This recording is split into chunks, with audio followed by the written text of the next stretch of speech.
ગાંધીધામના ગળપાદર વિસ્તારમાં આવેલ કૈલાસનગર સોસાયટીમાં ગર્ભવતી માદા શ્વાન સાથે પ્રકૃતિ વિરુદ્ધ કૃત્ય કરી તેના પ્રાઇવેટ પાર્ટમાં તેલની બોટલ નાખી ઈજા પહોંચાડ્યોનો ગંભીર આરોપ સામે આવ્યો છે।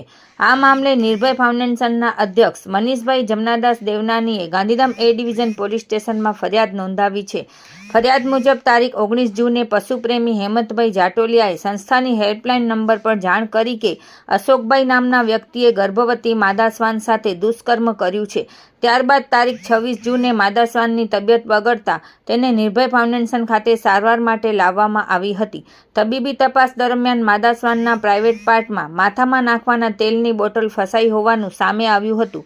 ડોક્ટરે બોટલ બહાર કાઢી સારવાર આપતા તબિયત સુધરી હતી અને તેને બાદમાં હેમખેમ વિસ્તારમાં પરત મૂકવામાં આવી હતી।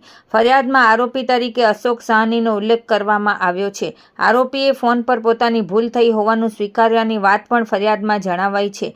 પોલીસે પશુ પ્રત્યે ક્રૂરતા અને પ્રકૃતિ વિરુદ્ધ કૃત્યના આરોપ અંગે ફરિયાદ नोंधी આગળની કાયદેસરની કાર્યવાહી હાથ ધરી છે।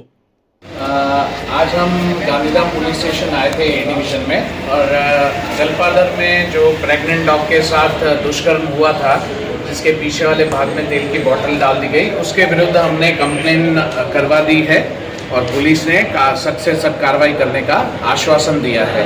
और हम साथ में सभी सपोर्टर्स, सभी पशु प्रेमी और उन सब का भी धन्यवाद करना चाहते हैं जो भले पशु प्रेमी नहीं है पर ये मानते हैं कि किसी भी पशु के साथ ऐसा कार्य, दुष्कर्म, ऐसी प्रवृत्ति नहीं होनी चाहिए।